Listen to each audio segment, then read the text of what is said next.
Hello and welcome back, ladies and gentlemen, to the Historical Humans podcast. My name is Justin Woods, and I'm joined today by my fellow co-hosts, Colum Coleman and Aaron Gilpin.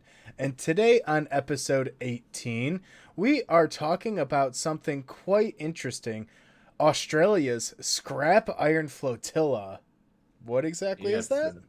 Yes, indeed. And for those of you watching on YouTube, if you are wondering why I am wearing this weird medal, it is because, of course, this is, I believe, the first war topic that we have covered here in a major podcast. And as such, is the first time Historical Humans has gone to war. So, yeah, strap on your boots, lads. Keep telling people we're going to war. I mean, did you not see the picture that I sent you of like someone the started ABC something for sale? Yeah, someone started something. I'm just finishing it. Oh, That's my. on that side, we should probably introduce the scrap iron flotilla today's subject. So, Best story ever. Yeah, first thing you need to know about them, they're Australian. There you From go. the That's land all you down need to know. under. that about sums it up. But no, they were a destroyer group from World War II that consisted of 5 ships, named with various levels of badassery. They were the HMAs Stuart, Vampire, Vendetta, Voyager, and Waterhen. They really should have just went for the whole V, like for all Yeah, they five. really screwed up there. Yeah. Waterhead Now, is But an also L. Vampire. Vendetta? That is the most badass ship name. The Vendetta. Yeah. I just want to know who was naming it when they named it Vampire. Like, what was your logic? Did we run out of counties in England? I think they just crowdsourced it like they did when they were naming snowplows in the UK. Plowy McPlowface. Yeah, that's what that was. They're like, somebody just wrote vampire as a joke and everybody voted for it. Yeah. No, maybe there's some connection to the story to sucking the blood of your enemy to drain them. Now, no. No. The flagship. The flagship was the group. Was the Stuart taking that position by the seniority of the alphabet, much like your kindergarten teacher making you line up for class. Which I hated. never got to be first. Aaron, W. I was last all the time. Yeah, but if they reversed it, you were fine. They never did. Oh, Yeah. well then your school sucked. So Justin's childhood trauma aside here. It's where it all began. Yeah. Yeah. But I thought the Stuarts fell already. Why are they commemorated? Yeah. I don't know. Maybe it was Stuart Little. Who knows? Anyway, this flotilla operated in the Mediterranean and the Pacific during World War II. They fought in both theaters. Primarily Quite a journey. Primarily under the command of Commander and later Captain Hector Heck M.L. Waller, and the M.L. stands for MacDonald Lowe. And if that is not the most overly complicated Australian name in history, I don't know what is. It shows his Scottish heritage if it's McDonald's. Yeah. Well, no, he's telling everyone why he's in Australia. Yeah. Oof. That's another episode. That'll be that's a whole nother series. Oh, man, Wait, yeah. Go But Captain look up Heck. the history of the Scottish McDonald's if you want to know why a McDonald would have to be in Australia. Yeah. But in the meantime, while I've got Captain them reeling, the flotilla was named the Scrap Iron Flotilla not by the Allies and not by the Australians, but rather by their enemies. When they first sailed into the Mediterranean in World War II, the German propaganda minister at the time, Joseph Goebbels, No. decided that this was a fitting target to mock the British and their feeble fleets for the glory of the German people, and thus called them the Scrap Iron Flotilla, because they're so inadequate that they might as well be sailing against us in scrap iron. The Australians loved the idea and immediately christened the entire fleet the Scrap Iron Flotilla. That's the thing. One, Australians will take the piss out of themselves. They'll go, Yeah, mate, that's a scrap iron flotilla. Like, Yep. bloody. But It's over there held together by Vegemite and duct tape. What do you but expect? did Gobbles not understand the whole underdog theory of like No, you no, purposefully doubt someone and like mock them? They're gonna want to do better. well, no, because Goebbels at this time with his propaganda style is all about pride and superiority. So you don't tear someone down to make them want to be better. You build them up and hold them to an impossible ideal so that they force themselves to be better by that standard. So putting someone down is just him being insulting. He has no concept of the scrappy underdog. He has not seen Australians in battle. He has not seen Americans in battle. He's been fighting the Polish. That level of Who just don't care and fight to the death no matter what. there's something yeah, beautiful right about there. the German arrogance there. See, here's the thing. Yeah, it's German arrogance against Australian fuck you energy. I will take the Australians 10 days out of the week. Like, I would go with them every single day. Yep. And, Their national hero wrestles crocodiles. Yeah, but yeah. Anyway, to get back on track with the particular Australian badasses we're dealing with today, the mockery was not entirely inaccurate. These vessels were built in 1918, so World War I. They were heavily out of date. They were small. They had no anti-air. They had almost no anti-submarine. They were completely. They should have been completely helpless in the fight. The flotilla went out of its way to make Goebbels eat his words. As they should. Over, I respect that. over the course of the war. The vessels were built for the British Royal Navy originally. However, they were transferred to the Australian Navy in the 1930s because during this time, shortly before World War II breaks out, the Australians are scrapping all of their old World War I fleet in order to make room for modern vessels. And the British really don't want to go through with the cost of scrapping all of their old fleets. So they forcibly sell them to the Australians. Hold on a second. Hold on. Yes. They forced the Australians to purchase their trash so that the British wouldn't have to pay to take out their own trash.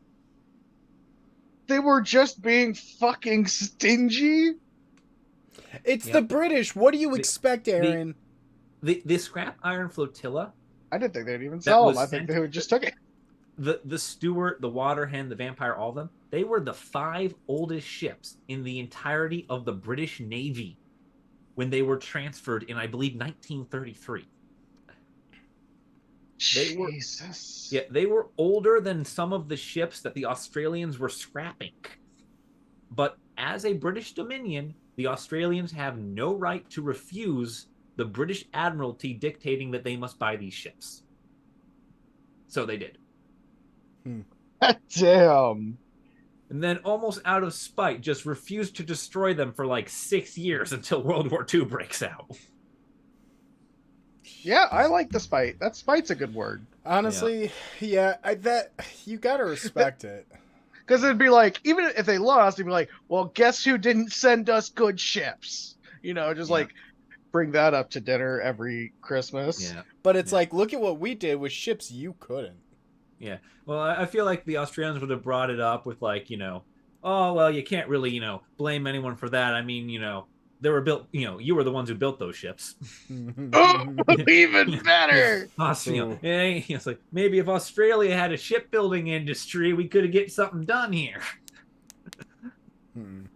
Yeah. That's aggressive. But the tour of duty for the scrap iron flotilla begins with the British declaration of war on September 3rd, 1939, to which the scrap iron flotilla responds by being deployed to the Mediterranean in mid-November. They were originally supposed to be positioned in the Philippines for fear of a potential Japanese involvement in the war. Because Spoilers. Japan did have a lot of pacts with Germany at that time. However, the British were concerned about the threat closer to their homeland, so they ordered the fleet to go protect England. Oh, there it is. There's Yeah. England shining Yeah. bright. Yeah, if you think we are going to be kind to the English just because we're on the Allied side of the war in this episode, you would be wrong. When are we nice to them? Never, but, people get hope. Yeah. We do love our British listeners. I personally loved visiting Britain. But the However, rules I in the don't like war. it when they visit me. So my I love meds. visiting England. I don't like it when England visits me. the entire world. That's great. So, Justin, write that down on a note card somewhere. I'm going to add that to the potential things we can sell one day. That's merchandisable if I ever heard it. But I love it. anyway, That's the second merch idea. when they arrive in the Mediterranean, and we cannot stress this enough, the flotilla was hopelessly outgunned. They've been constructed in 1918. They are 20-year-old ships, and they were facing off against the best and newest vessels of the Italian Navy and the finest aircraft of the very modern, very much cutting edge German Luftwaffe on vessels that did not possess anti-air capacities. They could not shoot down the dive bombers. They should have died in the first day of the war. But there's been a lot of examples where underdog stories come to be where older technology ends up thriving on the battlefield because it's almost like more primitive than what the systems look for. The example was a short we did not that long ago about the Night Witches, where a bunch of Russian women flew wooden boxes that couldn't be detected and bombed the hell out of the Germans. Yep. And because of how the engines worked in the wooden boxes, they flew almost completely silently. I remember that trick. Once again, a government on an allied side giving people who want to fight the shittiest equipment ever. Now, because either it worked or they died and it wasn't their problem anymore. Now, fun fact, the British were not being suicidal with the deployments of the scrap iron flotilla. The flotilla's primary goal was to serve as an escort for troop transports and supply convoys. Basically, to stand there, look scary, and basically sacrifice yourself to get the necessary supplies through, which is what a standard convoy vessel is supposed to do.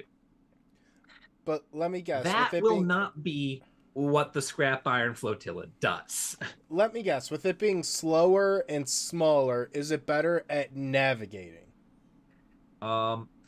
Surprisingly, it's not better at navigating, but it does do it does do one very crucial thing, and that is the Italian minefields that it encounters at several points during the war failed to sink them because the vessels are too small. They keep going through the minefields. To be fair, that is what I meant. I meant navigating minefields, but the placement of the mines is too far apart for the mines to sink them.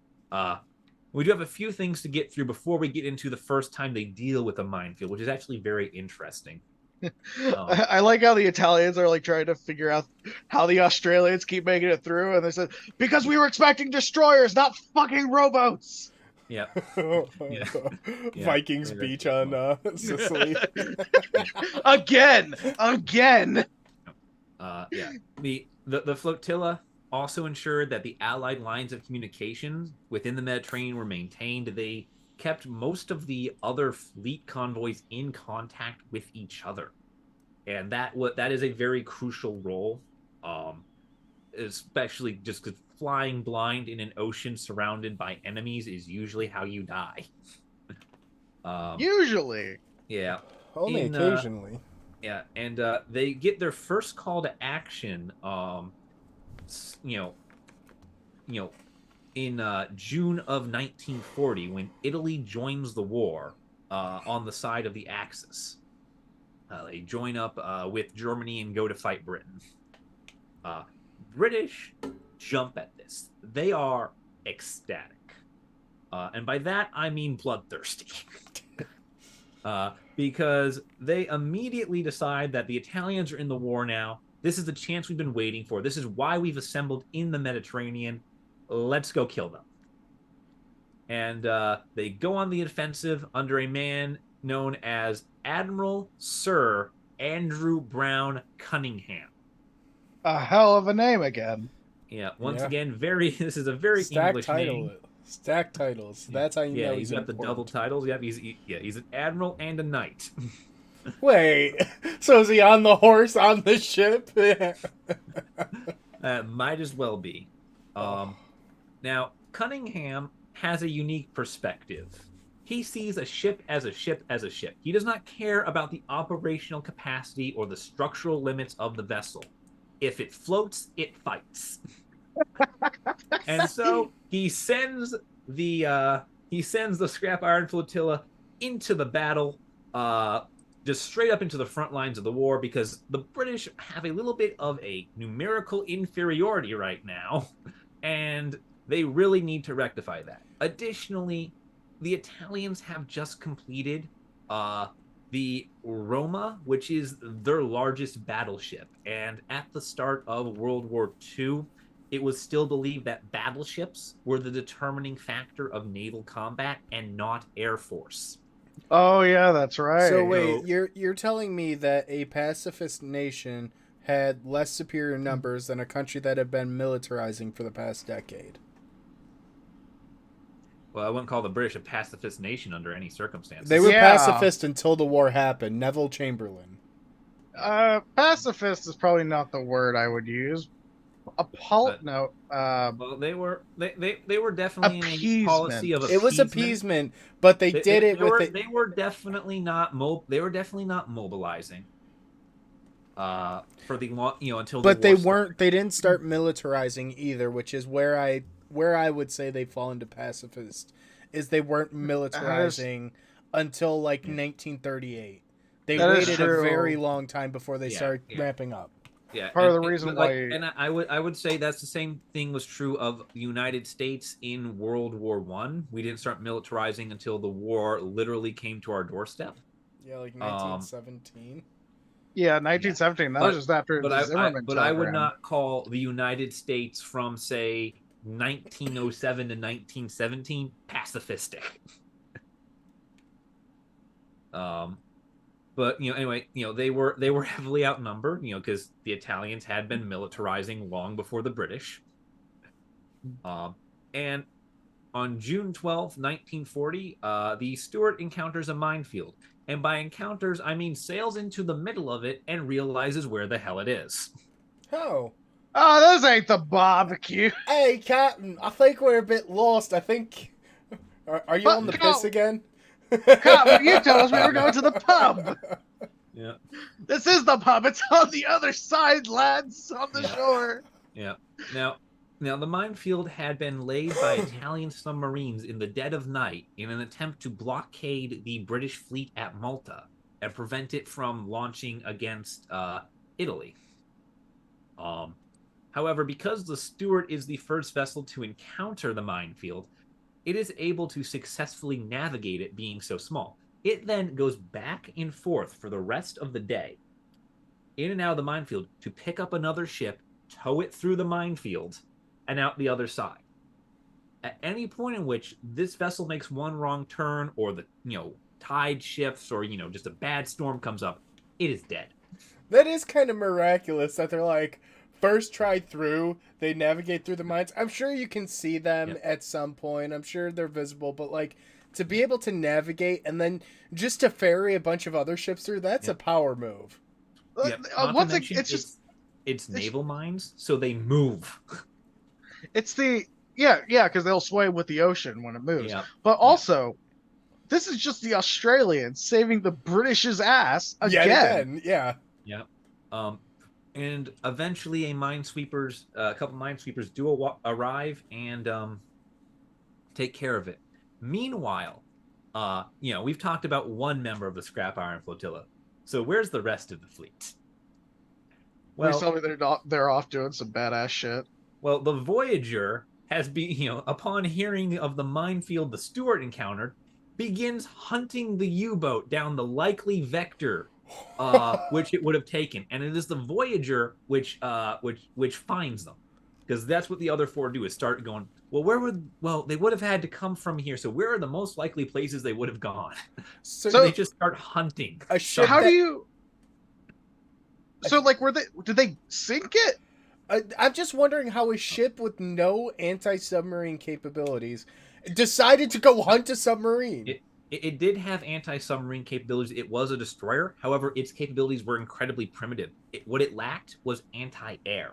Okay, mainly. Sorry, it is going to be the German Luftwaffe that proves the most dangerous foe on the battlefield for this fleet. So when you say primitive, was it just a dude with binoculars sticking his head like out of a hole in the bottom, like in a moon pool or something, and you're like, right there, drop it here?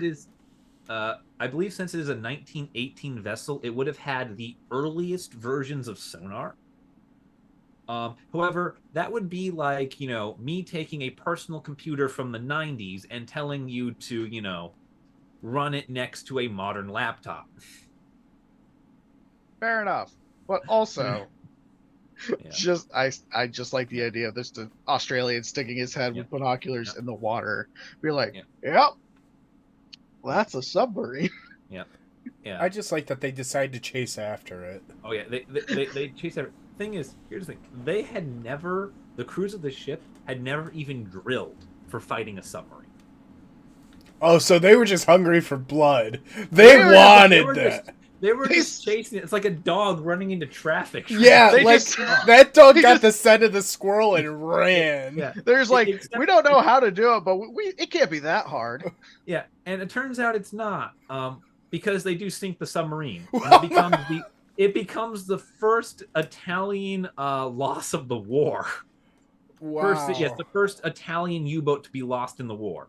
That's just an insult. I respect the Aussies so much.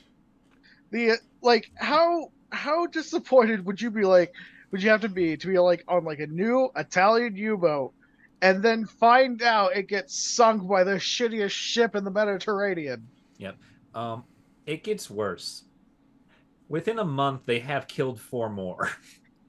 Nice. So okay, that's just the Italians' fault. There is nothing. They still. No, this fleet is scary, deadly. They are the bane of most people's existence in the Mediterranean. I think it is also kind of important. We should highlight, we're mocking the fact that this was Britain's oldest and slowest ships, but even at that level, those ships still vastly outperform a lot of navies. And when England had these ships, they were one of the top naval powers in the world. Yeah, and the other thing to remember too is that the nation of Italy is a relatively young nation. It does not have a well-established naval tradition, and just the lack of, shall we say, overly experienced commanders is as always an issue. Are you telling me Italians not having naval prowess? Gee, that hasn't always just been a thing. I mean, for God's sakes, the Romans just decided to bring land battles to the sea with a bridge on their boats. To be fair, with the Italian military, both the army and navy, it has been found in a lot of cases that these soldiers, when engaged in battle, would fight longer and harder than most of the other troops, even a lot of the German ones. However, their commanders were usually inexperienced. Jesus Christ, it's the late Italian Empire. Command hierarchy under Mussolini promoted personal loyalty over competence. Oh, Jesus so nepotism. Christ. Interesting. Also, nothing. Yeah, it literally is late antiquity. Nothing new to Italy, right, Borgia? Oof. Oof. Yeah. Oof. Yeah. That's gonna hurt Aaron for a while. Just emotional damage. God damn, that was a good one. Anyway, and during this time of operation, the flotilla suffered a single casualty. and that would be the ship's cat on board the Vampire. No, not Yay! the cat. And I that's what did it. Yeah, and I just want to point out that no one appears to have owned this cat. This is just a stray cat that was living in the ship. You gotta keep the mice away. Yeah, it's very common for ships to have cats aboard them. It usually is strays that they pick up in ports. Yeah. But the cats are basically free pest control, and they're cute. Like, it becomes kind of a mascot.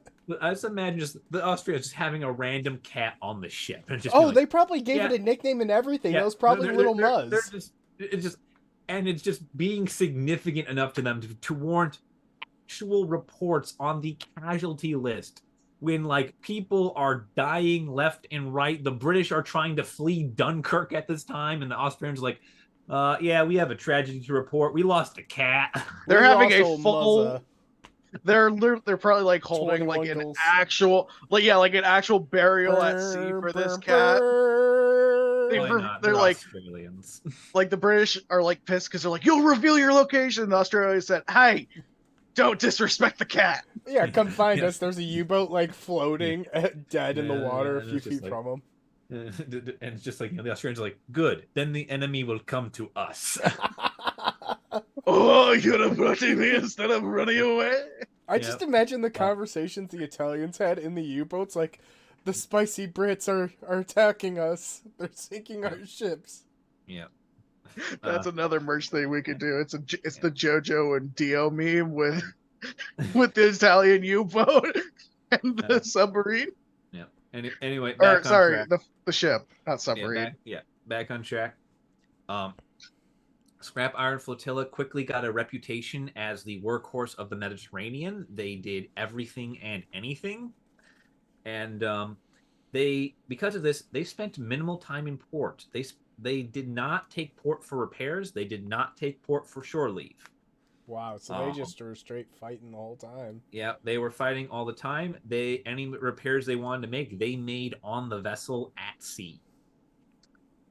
Which is a really terrible way to maintain a ship. Like, did they just sail past like a ship they sunk and were just collecting scrap iron, and they were just like hammering into the hull? As a matter of fact, near the end of their time in the Mediterranean theater, in I want to say July of 1941, they're inspected. The fleet is inspected, and it's found that most of the ship appears to have been cannibalized from stricken British vessels and downed Luftwaffe bombers. Wait, I thought you said they didn't have... That's amazing! Oh, they didn't have air defenses, but that is not going to stop the Australians from mounting guns they rip off other ships and shoot and using them. Oh my god. The Germans flying above. No wonder Mad Max is set in Australia. Yeah, this is the inspiration. Basically, the repair policy for the Australian vessels was when another vessel they were working with went into distress. In addition to evacuating that vessel's personnel, was to strip it of anything that could be of use in repairing and rearming their ship. So quite literally, this is the inspiration of Mad Max. A bunch of Australians like hodgepodging together a ship, a weapon in war. Yeah, basically. They're basically the orcs in 40K. It doesn't matter if it shouldn't work normally. They just believe it will, and it works. I just imagine that too being a badge of honor. Like, imagine being an Italian U-boat, and you just see like Luftwaffe like pasted on the side as a hodgepodge repair of a ship that's down 4 of your brethren. Yeah. It's like other ship captains from like the German Navy are just watching Australians like eat it up like nematodes from SpongeBob.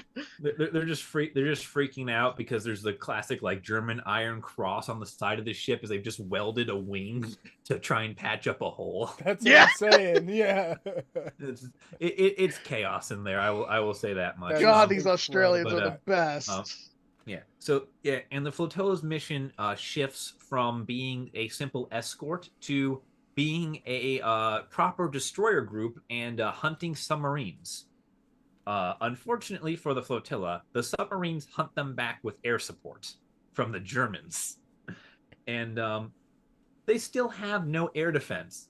However, despite constant bombardment, not a single vessel sinks. God, there's out there, there's like on their ship having tea, not even realize they're being bombed. There's like, what's that noise?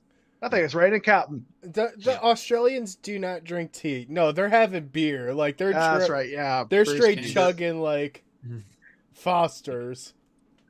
Yeah, so you're too fucking drunk to notice. Yeah, and the parade of minor engagements and constant enemy harassment continues up until March of 1941. Now, this is where the war in the Mediterranean is effectively decided. Because in March of 1941, there is a battle called the Battle of Cape Matapan. And words cannot describe how decisively the Allied victory here turned the course of the war. At Cape Matapan, we see the greatest defeat of the Italian fleet during the war. We see the most decisive engagement of the entire Mediterranean theater occur. And we see the largest fleet battle in the European theater occur. And so the difference between the European theater and the Mediterranean theater is that the Mediterranean theater includes the Mediterranean basin and the Mediterranean Sea. The European theater included the entire Atlantic Ocean and the British Isles. Yeah, this is the second largest battle, right? Like in history that we have recorded. This is up there. I think it's in the top 5. I don't know if it's number 2, but it's number 1 of the European theater. It's also important too to note that this is one of the biggest shaping operations for the invasion of mainland Europe. So like the importance, I think, besides just being a massive battle, it cannot be understated. Yeah. Imagine if they didn't lost secure this, that, there was no invasion of Sicily. Yeah. Oh hell no. Yeah, especially given which vessels do get sunk in this fight, because so the battle results in the destruction of 3 Italian cruisers and 2 destroyers. Ooh. As well as the crippling of one of Italy's battleships, the Vittorio Veneto. Now, the Vittorio Veneto was only the 2nd ship of its kind, and it was supposed to be the height of Italy's military technology. Yikes. This was the deadliest ship the Italian Navy could produce. And it gets annihilated. It doesn't get sunk, but it is crippled and it limps away to spend the rest of the war in dry dock. Wow. And that is just the initial engagement. What?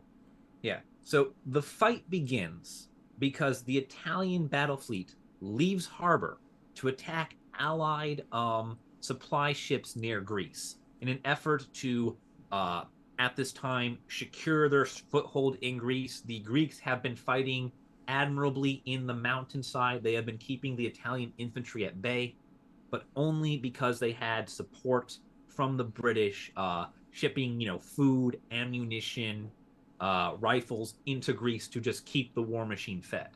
The Italians feel that if they can sever that line, which they feel they can do, then Greece will crumble. This does not happen. What instead happens is the British have cracked the Italian codes and know exactly where the battle fleet is heading. So they assemble a massive fleet of their own to challenge it at sea. And and 2 of the scrap iron flotilla, the Stuart and the Vendetta, are dispatched as a part of the British response, which the British response kind of shows that the British have caught on to the new age of warfare being about naval aviation rather than battleships. Because the British fleet consists of 8 destroyers, 3 battleships, and an aircraft carrier. Oh, they leveled up. God. And damn. Yeah. That's a big fleet. Yeah. And after the aircraft carrier performs its bombing raids, the British fleet attempts to pursue the Italians into the night, but loses them. But not the Australians? Until the HMS Stuart reestablishes contact with the Italian fleet. Oh no!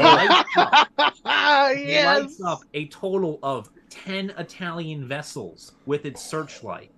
Whoa. At which point, the battleships rush in and fire at less than 3,000 yards, which is 3,000 yards is the measurement for point blank for a battleship. That's awesome. Armor cannot withstand the shells at that range. Holy shit. Half of the Italian fleet is sunk instantly. They just pulled the naval equivalent of just shooting a shotgun at yeah, basically. Yeah. Now, the British battleships are focused on the more powerful vessels of the Italian fleet. So the weaker ones, the Italian cruisers, they know their smaller guns aren't going to do anything even at point blank range against the battleships. But that doesn't mean they can't take vengeance. These are cruisers. Cruisers have torpedoes.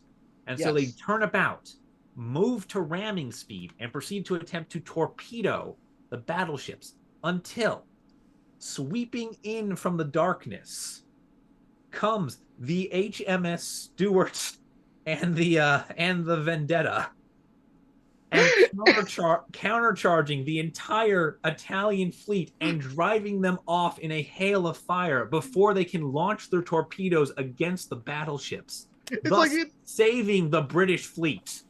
This is like a fucking it was the steel chair moment of this battle. What's this? It's the Stuart with the steel chair out of nowhere. Watch out! Yeah. Oh my god! As this is sheer force behind the Australian countercharge, with the rest of the destroyers coming in behind and backing them, drives off, forces the cruisers to retreat, realizing that it's now a suicide charge, that they're not going to bring down a battleship. They flee into the darkness. Golly. It was absolutely amazing. This entire fight lasts 4 minutes. 4 minutes. 4 minutes in the dead of night, and the British have sunk the British have effectively sunk half of the Italian battle fleet in 4 minutes. In 4 minutes, they do the initial damage with the aircraft and long range weaponry early on, but in 4 minutes, this is the part of the battle that just Italy is not a threat at sea after this. No, I'm just imagining the Italian Navy is hiding, right? They're trying to be quiet, and the Australian ship shows up with a flashlight. It's like, "Good eye, mate." Yeah, that's literally what it is. It's like, "Good eye, mate. It's home. It's daytime back home." My little eye, something dead. Well, the Italian's he's on just woke up from the spotlight. He's like, "Morning already? Boosh! It's 12 o'clock in Sydney. It's high noon." Yeah. Now, this gets something for the Scrap Iron Flotilla. This gets them not only the notoriety, not only the front page fame, not only all the glory, but it gets Captain Waller, heck over here. He starts getting regular commendations for valor as a result of this battle, including an admission of humility from a British admiral. Wait, what? Oh, yeah. Admiral Cunningham, to quote him on behalf of the British Admiralty in London, stated the following of Captain Waller: he is one of the greatest captains who ever sailed the seas. Oh, wow. A man who is not by birth English, being hailed by the English as a master of the sea. To be fair, the greatest admiral of all time is Irish. Yeah. The Duke of Wellington. But would the English admit it? That is always the question. Fucking God. That is honestly, all jokes aside, that is incredible. Yeah. That. Yeah. Yeah. Yeah, Cunningham knows to whom he owes the survival of his fleet. To whom the bell tolls. Oh, that would be for the Italians. They're all dead in the water. Oh, What do you that mean? is They just passed amazing. away. Ah, my people, you That's chose what the wrong side in this war. if his You descendants should chose just so. like be able to live like their best life. Like they get anything they need that just for that shit. Nope. No, Yeah. because the next task after the Battle of Cape Matapan, the next crisis is the Allied forces in Libya are pinned down in the city of Tobruk. They're surrounded, they're besieged. This is Rommel the Desert Fox sweeping in and out of North Africa, just wiping out British army after British army. And his next task is relieve the forces at Tobruk, establish a supply line from Egypt, and keep the fighting strong. And so he turns to the man most capable to the job, uh, once again, Heck Waller, and says, "Hey, you're going to get the most dangerous job in the entire Mediterranean just because you saved my life." Except in terms of like military and the way the military works, like that's Yeah. a great honor. Yeah.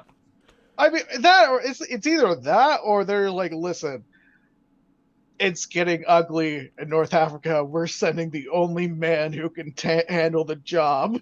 Yeah. Well, You're not about to give this man an action movie, Aaron. Yeah. I want Yeah. an action movie about this man.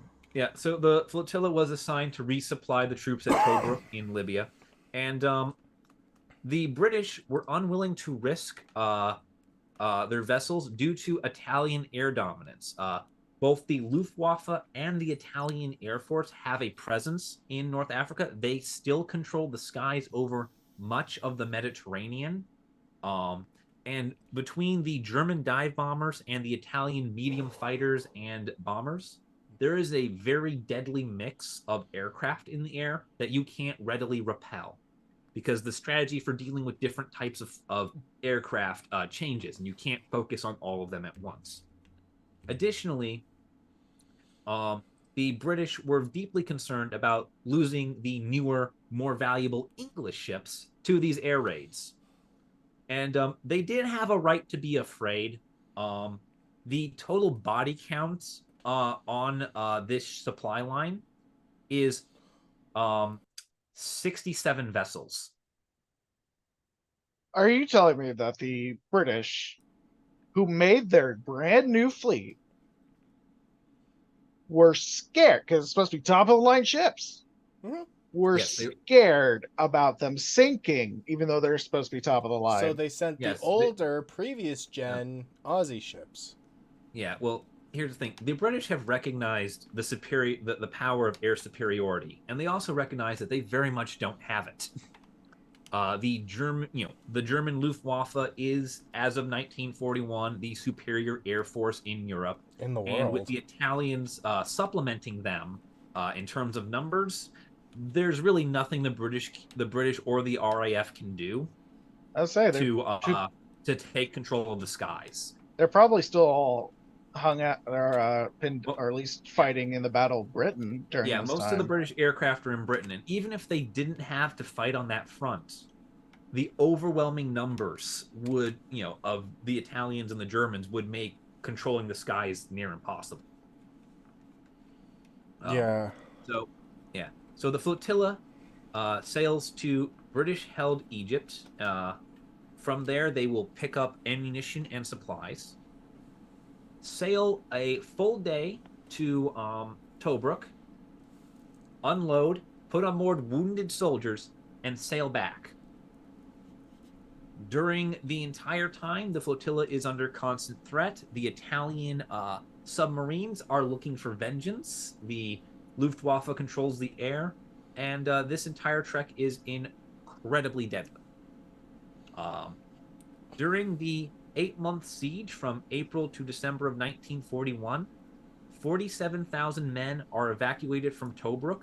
by the Scrap Iron Flotilla and the British 10th Destroyer Flotilla, which is sent in alongside them because basically 5 ships can't carry enough things fast enough to get the job done.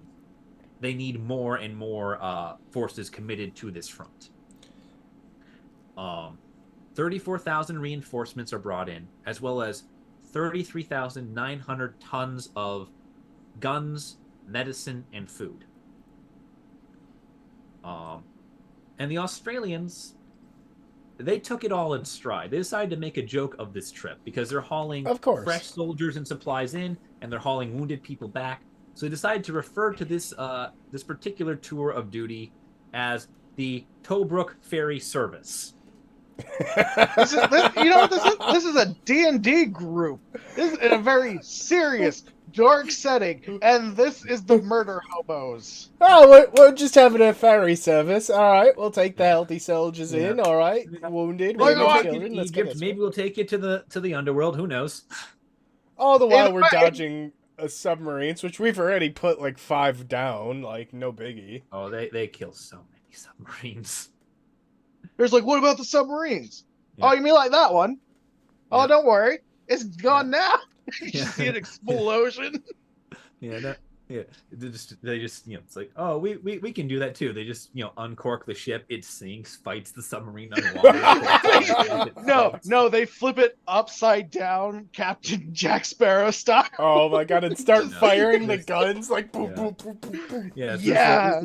This fleet is very fun. So unfortunately, this ferry service is incredibly deadly. 33 ships are sunk by enemy attacks running the service. 34 more are heavily damaged to the point that they become crippled and have to be put into dry dock, taken out of service, etc. Over the course of, I believe, 8 months. Among the victims of the ferry service's route is the Water Hen, which is the first member of the flotilla to sink. Oh. It is also the first Australian ship to be sunk.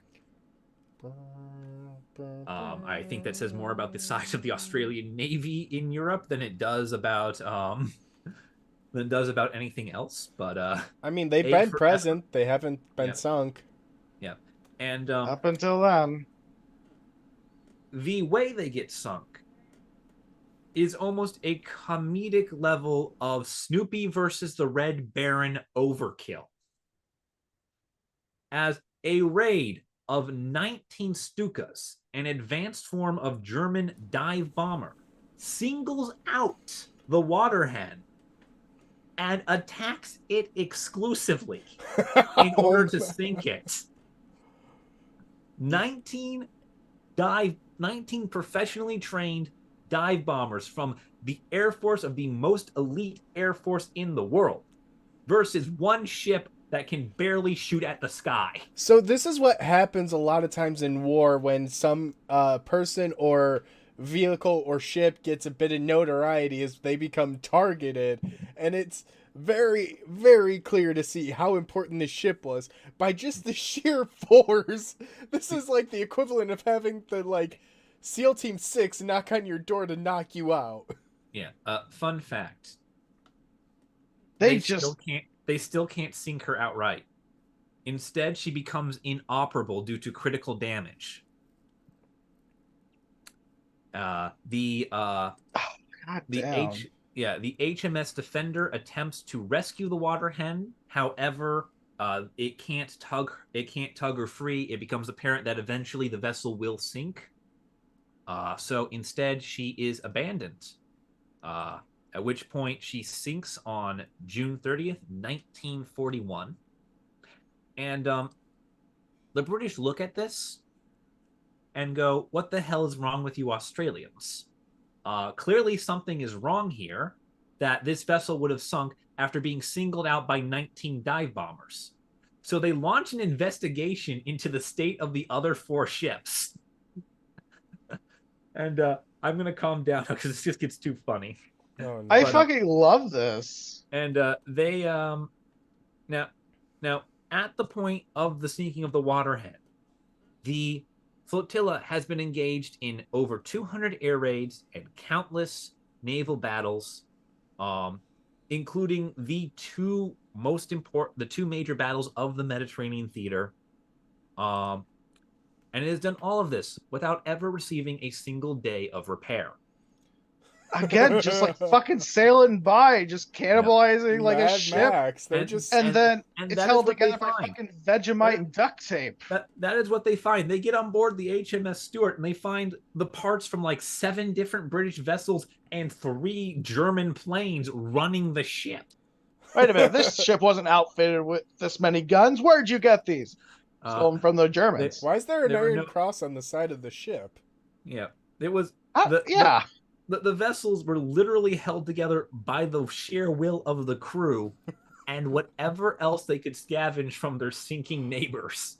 Again, like I said, orcs from 40K, or it's all held together with Vegemite and duct tape. Yep. And here's the thing. The British look at this. They look at the 4 vessels of the flotilla, and they dismiss them back to Australia. Under the assumption that all 4 vessels are in such poor condition, they will sink and everyone will die before they get there. Of course. And they just didn't really know, like, all the things these guys were doing. No, the British literally just said, you're dismissed. You're probably going to die. It's not our problem. To which the Australians said, right, we get to go home. And promptly sailed back to Sydney without incident. Right. The British were literally like, this thing shouldn't even make it past Cape Horn. I was like, all right, longest journey in the world, Egypt, Egypt to Australia. Here we go. Which going the long way round. Yeah. No, they get to cut through the canal. Yeah. I'm not sure if they did cut through the canal, just because it's debatable at what part of North Africa was still English. Fair. I mean, Tobruk is under siege, so presumably the Germans have started losing ground as they get bogged down in increasingly more pitched battles and Camp Blitzkrieg. So I assume Suez Canal is under British control, but I don't know. I just love how they fought so valiantly and were so strong, and then it finally was like, wait, it's a miracle this thing's still floating. Go home, guys. Like, you're dismissed. Yeah. There's like, is that a Messerschmitt attached to the front end of the ship? Yeah, the propeller gives us more speed when we turn on the engine. I would like to hope that they also customize, like, have a Luftwaffe cockpit, like, on a gunner's nest, so they can kind of pretend like they're in a ship, in a plane. They welded, like, the wings from planes onto the side, and they're like, makes it more aerodynamic, Captain. I have no doubt that they sawed the guns out of those little bubble turrets and mounted those onto the ship. I have no doubt that happened. They're just like, these aren't standard issue machine guns. These are Germans. They're just like looking around, and everybody's like, they weren't using them. We found them.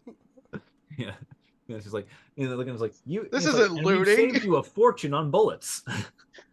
They're like, again, they're a D&D party. The hierarchy's like, that's grave robbing, that's looting, and they're like, and they're just like, nah, man, that's fair game. I rolled to loot the plane that's sinking into the ocean. Yes. You roll a nat 20. You managed to loot most of the plane that was still salvageable. Yeah. Yeah. So they return to Australia for a refit in September. And during their time in the Mediterranean,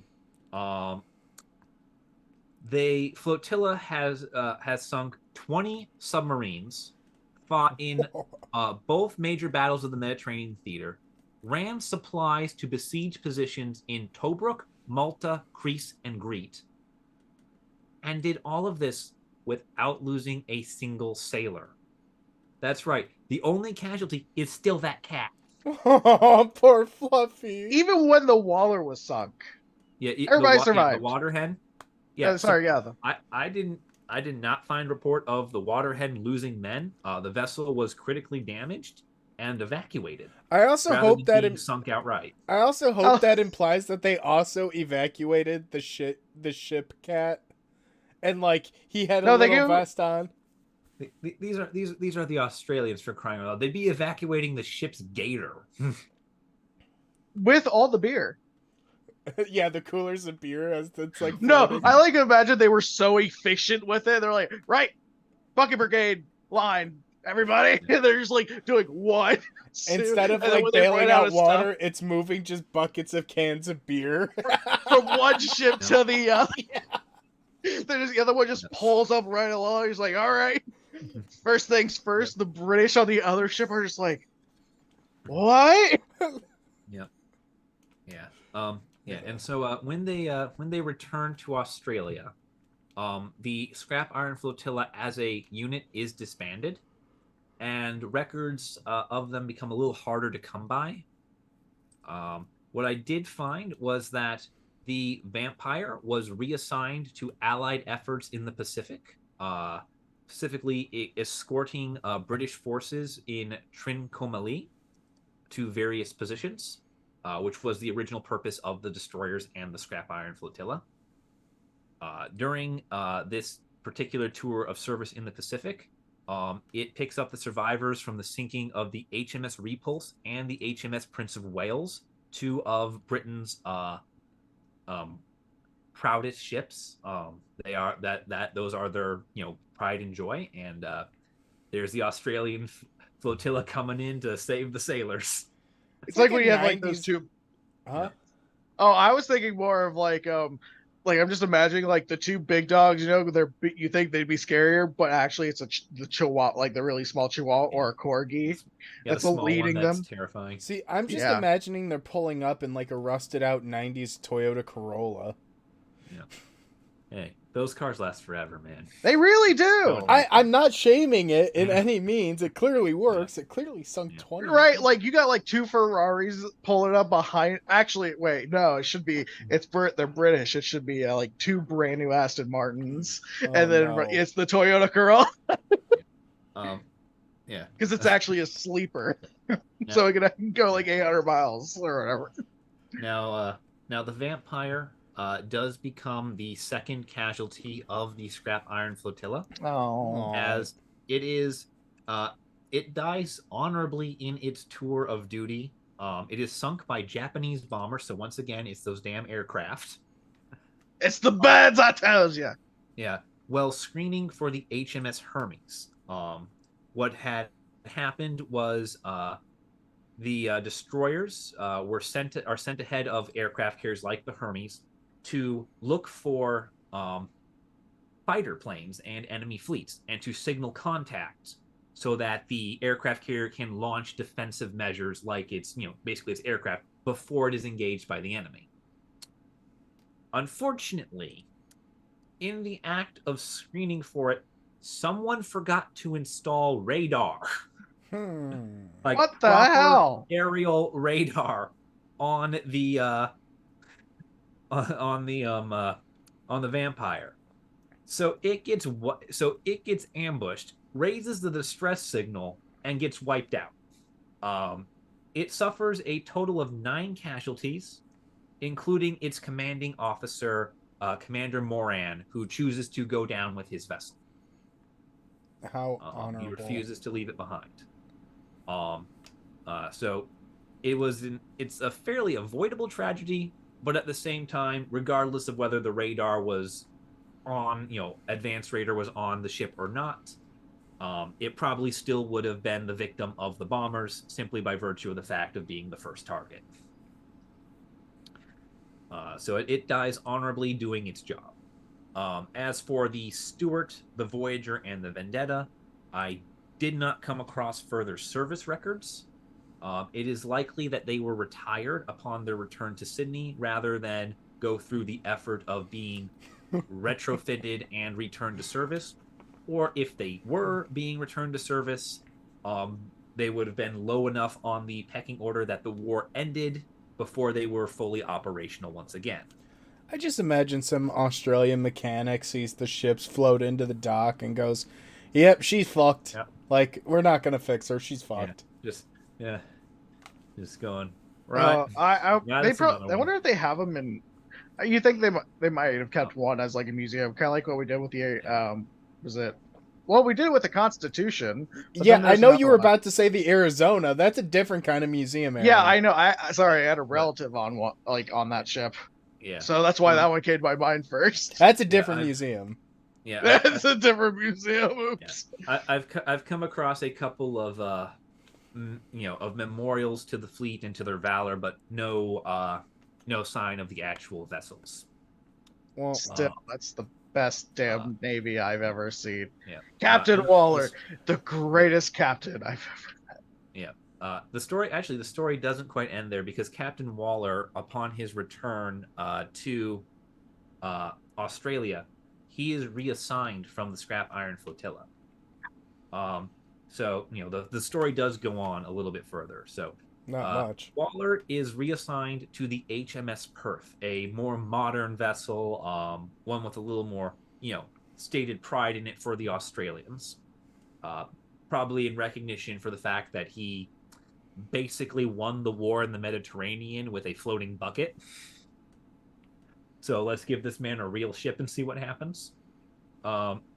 He's just there. He's just like engaging the enemy, and he's fucking drifting. Yeah, dip, dodge, dive, duck, dodge, and duck. They're like the Japanese Navy. Like that's where the oh my well Shindera like that meme. That's where that originated because the Australians did it to the Japanese. Yep.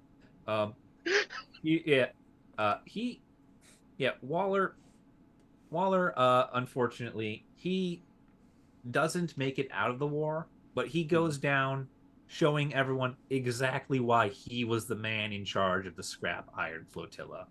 He proves to the Japanese why they should have feared him before they take his life. Because during the Japanese invasion of the Sunda Strait in the Dutch East Indies, he proceeds to fend off their invading fleet with nothing but the Perth and some aid from the USS Houston, which is attempting to breach the blockade and escape encirclement. So effectively, 2 ships fended off an entire invasion. Yeah, effectively. Are you telling me the Perth held the line for the Houston because you said they were trying to avoid the blockade, right? Yeah. So what was happening is with the invasion of the Dutch East Indies is the Japanese sent overwhelming numbers through multiple directions and effectively encircled a number of British, American, and Dutch vessels. During this time, the Dutch commanding officer does not fully understand the gravity of his situation and does not respond quickly enough, in part due to language barriers preventing him from getting the necessary information. Because he's commanding a lot of English speaking vessels, but he only speaks Dutch. So that comes into a bit of an oversight. That comes into a bit of conflict there. As a result, during the encirclement, Waller and a few other vessels like the Houston recognize what's happening, break formation, and evade the cascading forces of the enemy and avoid annihilation. They then attempt to break through the Japanese lines and escape to like the Philippines. However, they are encircled and they are outgunned, and they get trapped in the strait, which is a very narrow strait. And when reports get back to the British Admiralty of the last stand of the Perth and the battle, it is described to them as a knife fight in a phone box, during which the HMS Perth is credited with sinking 4 Japanese troop transports and a minesweeper before being overwhelmed by sheer numbers. Fighting in a position with no maneuverability. Wow. It's like, yeah. And it is destroyed on March 1st, 1942. Waller goes down with his vessel. And with his death, he is hailed as the greatest Australian sea captain who ever lived. He was the greatest sea captain ever. He was number 1. I don't care who you are. Man, this fucking shit. This man died breaking his enemy's jaw. It's just like he did not care. That wasn't a victory. Like, that wasn't a battle. That was a matter of survival. Yeah. He was just like he effectively and I can't speak fully because the Battle of the Dutch East Indies is a very complex, drawn out affair. But I believe the Perth was one of, if not the deadliest Allied vessels in the entire engagement. Most of the fleet gets wiped out without sinking a single ship. Wow. It's this is the rising tide of Japan. They are establishing themselves as dominant in the Pacific, and it's almost an unmitigated disaster for the Allies, this invasion. Yeah, I mean, I remember because, yeah, the Japanese were fucking brutal. They had their own blitzkrieg, Yeah, but not like essentially. yeah. Because It was the Philippines? It was a naval based one rather than one based on infantry. Yeah, and not long after Philippines fell and Pearl Harbor happened the same. Technically, for the Japanese, Pearl Harbor happened at the same time as the Philippines. Yeah, yeah. Well, yeah, like this is March 1st, 1942. So it has been 3 months since the Japanese have decided that they need to fight the Americans. Yeah, which they kind of did, seeing as how half of the territory they wanted to seize was either American ally, or American ally controlled. yeah, it was kind of yeah, they had no real choice. It's like playing Civ. It's like playing Civ. You want that like lucrative space, but because someone else settled way too close, you're just like, it's the fine man for that does end the story of the Scrap Iron Flotilla, which was basically unsinkable. I mean, they lost 2 vessels over the course of what, 3 years of engagements, all of which were against superior forces both in number and technology. Yeah, quite the impressive story. We always love an underdog tale, and the Australians are proven to be like, we're sitting here as Americans as like proud cousins. Like, hell yeah, show damn, yeah. This is like, not only like, because we've all heard like German propaganda, whether you like, you at home might know, but it was always against like German tanks, German military superiority was always for the British or for the Germans against everyone else, but not once do they think of it at sea. Well, except for I guess maybe the Bismarck. Mm-hmm. But even then, that got fucked up by the British. Power scaling wise, the Australians are better than the British. Listen, I think what you're trying to say, Aaron, is that like we never really see a lot of German propaganda about the Navy. Yeah. Which is, mostly because they ended up relying on the silent terror of the U-boats, especially after their 2 attempts at using naval propaganda really backfired on them, given the fact that the Australians embraced the name Scrap Iron Flotilla, and the British wrote an entire song titled Sink the Bismarck. That is an actual British song from World War II. Yeah, I did forget about Aaron, that. you want to talk about power scaling? The Australians put it to the Italians and to the Germans in the Mediterranean theater, but yet they lost a war to the Emu.